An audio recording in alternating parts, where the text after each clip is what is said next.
So we're gonna talk about my team first because Tim wanted to talk about running backs, and well, I drafted all the running backs. I took Justin Fields with the 11th pick overall. This is a super flex, half PPR dynasty startup.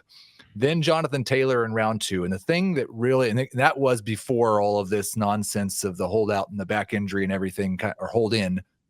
The thing that changed everything for me was the 3-4 turn. I was shocked that Cooper Kupp was there at the end of round 3, and then I paired him with Travis Kelce. And at that point, I'm basically playing for the 2023 season. I end up with Jahan Dotson, Damian Pierce, Joe Mixon, Aaron Jones. You can see the roster here on the screen here if you're watching on YouTube. There's James Conner a little bit later. My second and third quarterback are Matthew Stafford and Ryan Tannehill. It's an old team, but by redraft rankings, it's pretty clearly the highest ranked team this year, and I think probably has a 2-year window. The difference for me, and the reason I'm more comfortable doing this, and we talk about this in our other YOLO Dynasty League, there are certain people that just hate rebuilding. I'm not one of those people. I like the true tear down and rebuild. I enjoy almost as much, not quite as much because I like winning, almost as much as I do contending. So I wouldn't suggest maybe going this far all in on year one if you don't like that, because I can see 2025, I'm probably looking at the beginning of a rebuild, and 2026, I'm probably not committing.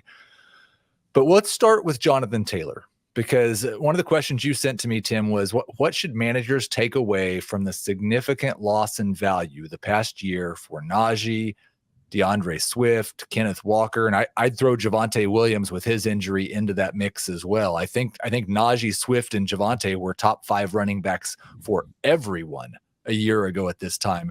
Now I'm not sure any of them are top 10 running backs. Does that just mean we shouldn't take any running backs in the first 2 rounds of a startup? Well, I'd add Ken Walker to that too. I mean, let's consider Ken Walker in DLF, 1 QB ADP ranks, peaked at overall number 5. Think about that. Ken Walker as a number 5 overall pick. I don't know that it means you shouldn't take those guys, but I think what it means is that you should seriously contemplate moving them after you take them. So like, think about it this way. So you take CMC, or you take Taylor, or you take Breece Hall.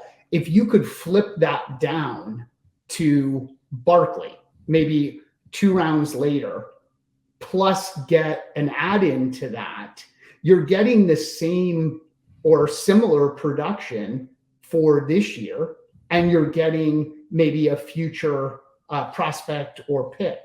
So what I'm doing in dynasty leagues with respect to elite running backs, and I'm talking about the guys that are truly elite, like Bijan or CMC, or I'm trading those guys down to the next tier to get similar. Like, here's a great guy to think about, Akers.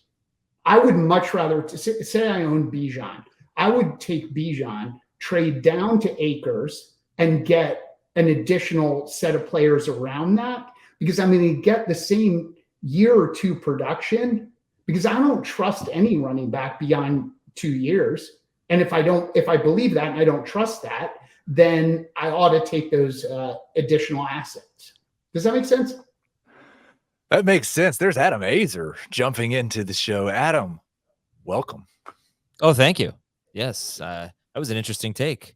That you were fast in getting here. We weren't expecting you for a little while longer. Dan, you look at these running backs who went in the first 2 rounds. There were 4 of them: Bijan, Jonathan Taylor, Christian McCaffrey, Breece Hall, and then I'll throw in Jahmyr Gibbs because you took him just 3 picks after Breece Hall. That was 5 running backs in the first 25, 26 picks of this draft. How do you feel about the values there? And then any comments on what Tim said?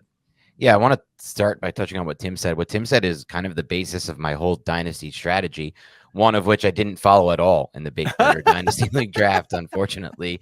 I just couldn't pass up on the value of Breece Hall sliding to 211. To me, it didn't make any sense.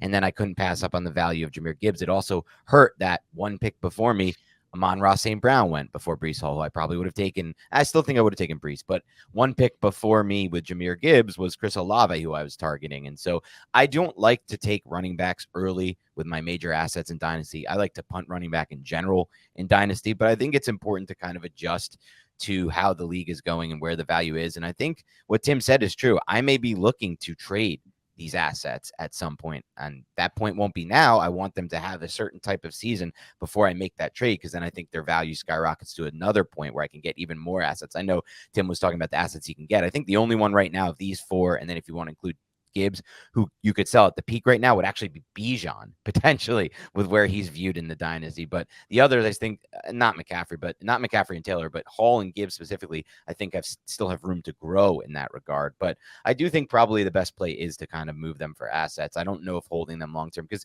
I'm with Tim. I mean, look, there's such a small window for these running backs, and especially for how they're valued.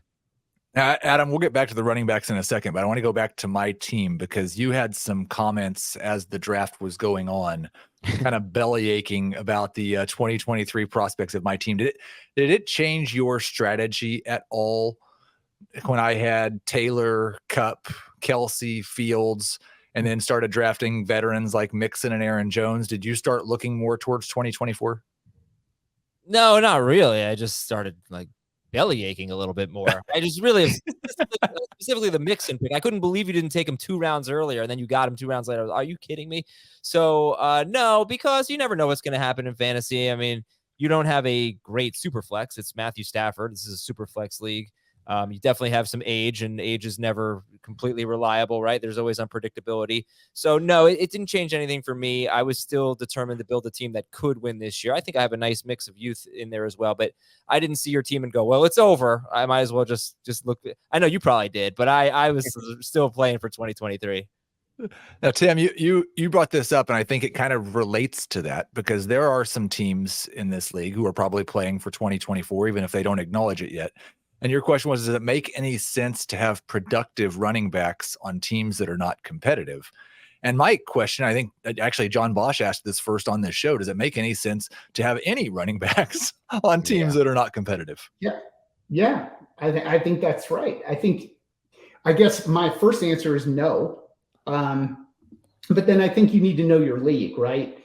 You need to know that there's an active trade market in your league, in so much as when it comes time to compete and you want to sell some assets in order. Look, we may not like it that we have to have running backs in fantasy football, but we do, right? Yeah, as a dynasty guy, like years and years, all I care about is wide receivers. But we have to have some running backs in order to win leagues. So you need to know that in your league, you're going to be able to make some trades when it comes time. So you need to know the league. You need to know it's active. But ideally, I'd rather not own any running backs until I'm truly ready to compete. And then we talked about this earlier. I want to trade for guys like Derrick Henry or Akers, guys who are old. I want to sell second-round picks. I want to send lesser prospects, whatever, and have those guys take me over the top when I want to win the league after I've built my base around pass catchers.